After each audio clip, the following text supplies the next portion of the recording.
Саламатсыздар ма? Каналыма келгендеріңізге рахмет.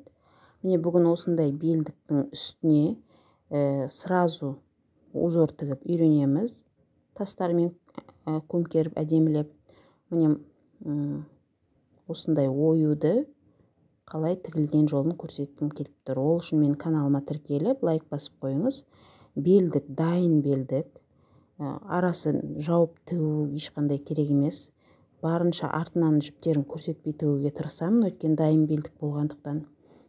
Осындай барқыттан тігілген белдіктің үстіне өзім ою тігіп сызып бастадым. Қолындағы гелевый ручка. Гелевый ручка болмаса, өшіріліп қалатын ручкалар болады, өзіңізге сенімсіздеу болсаңыз. Міне осындай сәл кішігірім көрінетіндей ою тігіп сызып алдым. Керек қажетті материалдар: ине, мононит жіп 02, қайшы, бисер чешский, 4 мм биконус. Инеміз өте жіңішке, көріп тұрғаныңыздай 02 мононитті ортасынан өткізіп, ине жіпті сабақтап алдым. Ендігі мәселе, сіз барынша өзіңізге ыңғайлы ұзындығын алып, 2 тін қылып сабақтап алып, міне осылай түйіндейсіз. Барынша жақсылап түйіндеуіңіз қажет, өйткені сол түйіндегеніңізден бисерлеріңіз шашылып кетпес үшін қажет. Ең маңызды этап осы. Қаттылап түйіндеп алыңыз. Сосын артық шығып тұрған мононитті кесіп тастасаңыз болады. Монониттің түрлері болады. Өтекке күйіп қалатын, күйіп қалмайтын. Мына менің тігіп жатқаным ыстыққа шыдамайды, бірақ кейбір монониттер бар, ыстыққа шыдайтын. Оны сатып алған кезде сұрап алсаңыз болады. Міне мына тігіп бастап жатырмын. Көріп тұрғаныңыздай, артына қайтадан шығарып, манаға түйіндеген жібім шыққан жерге қайтадан шығып, қайтадан соның ортасына, 2 жіптің ортасына инені өткіземін. Өйткені осы этап нағыз жауапкершіліктің этабы. Өйткені осы жерде түйініңіз шығып кетсе, тастар шашылып кетпес үшін керек болады. Осылай қаттылап, берік қылдырып түйіндеп алдық. Енді бастап тігеміз. Бері қарай шығардым, бетіне қарай. 5 бисер алдым, көріп тұрғаныңыздай. 1, 2, 3, 4, 5, міне 5 бисер. 1 биконус алдым, 1 пайетка алдым. Пайетканың размері өзіңіздің көңіліңізге байланысты, қанша алғыңыз келеді, бірақ мен мына жерде 3 мм пайетка алып жатырмын. Өйткені маған қатты көп көрініп тұрған керек емес, бірақ жылтырлағаны да керек, сондықтан 3 мм. Міне мынандай қылып тігіп, 3-ші бисердің жанынан қайтадан шығасыз. 3-ші бисердің жанынан шығып, қайтадан жаңағыдай 5 бисер, 1 биконус, 1 пайетка аласыз. Осылай ыдысқа төгіп алсаңыз болады, өйткені ыңғайлы. Бірінен соң бірін алып отыруға ыңғайлы. Міне жанынан манағы сызықтың бойына қарай бастап тігіп бастаймыз. Осылай өзіңіздің көз өлшеміңізге қарап, жайлап бастап тіге бастайсыз. Мына монониттің бір айтатын жері, кішкене ұстап тұрмасаңыз кейбір кезде байланып қалады, сондықтан жіпті ұстап осылай тігіп бастайсыз. Мен сызған сызығымның бойынан жайлап бастап жатырмын.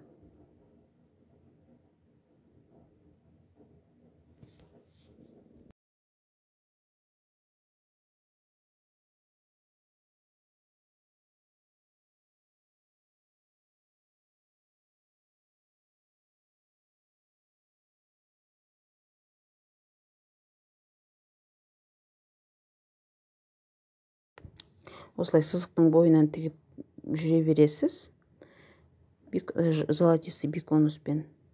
Енді осы шетіне келгенде, осы оюдың шетіне келгенде, қазір мен сізге көрсетейін. жанынан тігіп шыққан кейін мынандай көк рандайлы, бұл да 4 мл 4 рандайлы, 4 мл хрусталь рандайлы тас, 4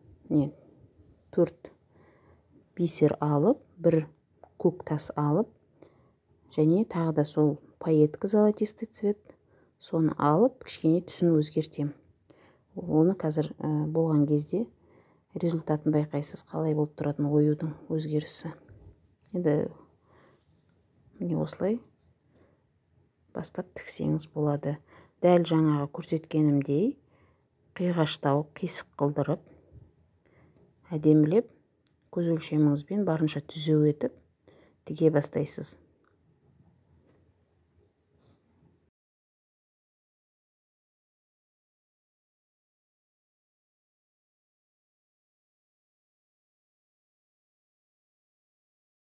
Міне осылай тіктік. Енді артына шықтым. Артына шыққаннан кейін әрбір оюды тіккен бойда артын закреплять етіп 2-3 рет қайтара тігіп отырсаң, айналдырып, қайырып тігіп жіберсеңіз, өзіңіздің бисеріңіз нық тұрады. Міне осылай 2-3 рет қайтара тіктім де, артынан жібі қатты көрініп тұрмас үшін, аккуратно әдемі болып тұру үшін, белдіктің матасының астынан өткізіп жібересіз жіпті. Манағы келесі оюға көшу үшін астынан жүргізесіз. Көрінбейтін қылдырып. Міне мынандай қылдырып, сонда аккуратно әдемі болып шығады арты да. Енді мен астары жоқ қой, менде белбеу сразу дайын күйінде тігіп жатырмын. Сондықтан осылай астынан көрсетпей тігуге тырысып жатырмын. Міне енді келесі ою тігіп бастаймыз. Ол да дәл солай 5 бисер, 1 биконус, 1 пайетка, барлығы қайталана береді. Осылай тек сызықтың бойымен өзіңіздің салған оюыңызбен жүріп отырсаңыз болды, көз өлшеміңізбен.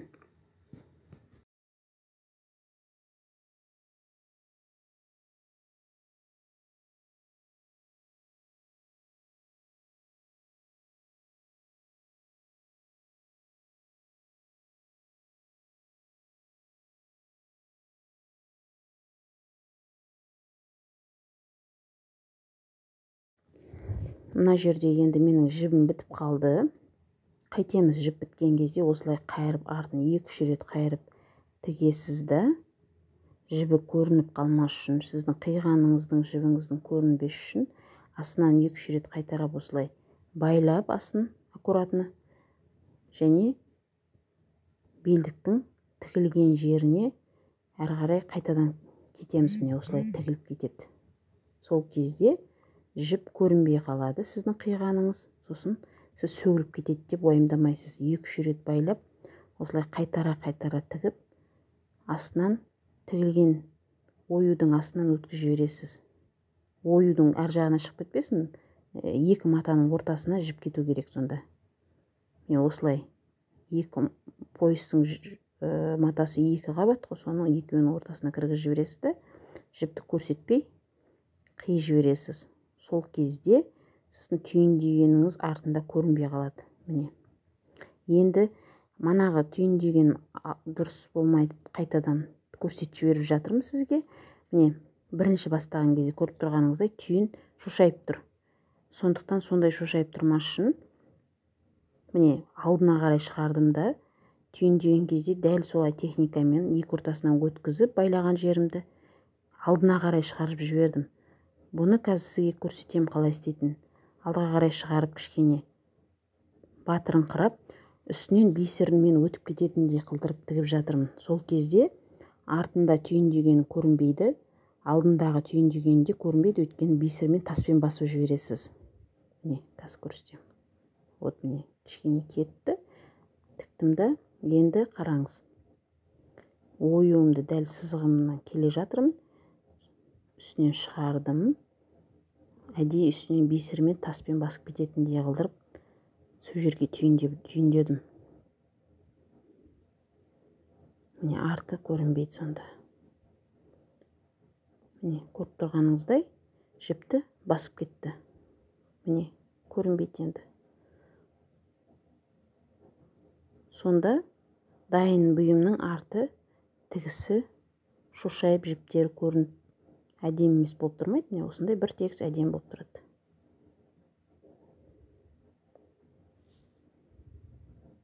Міне көрінбей кетті.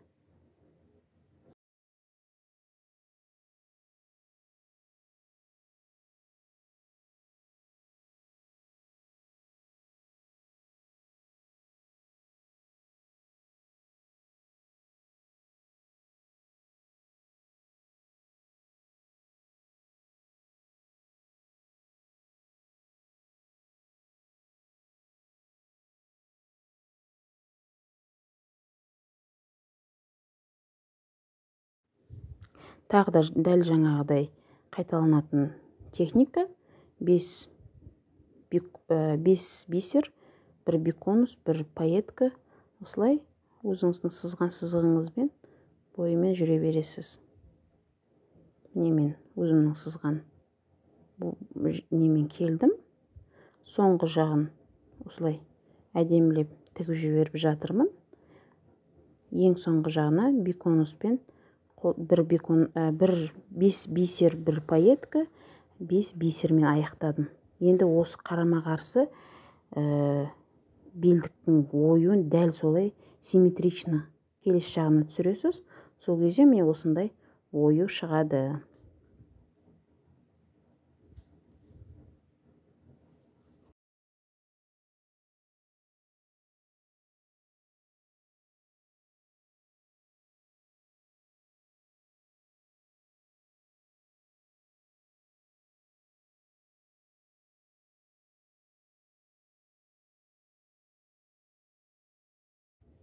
Каналыма тіркеліп лайк басып қойыңыз. Қарағандарыңызға рахмет. Сау болыңыз.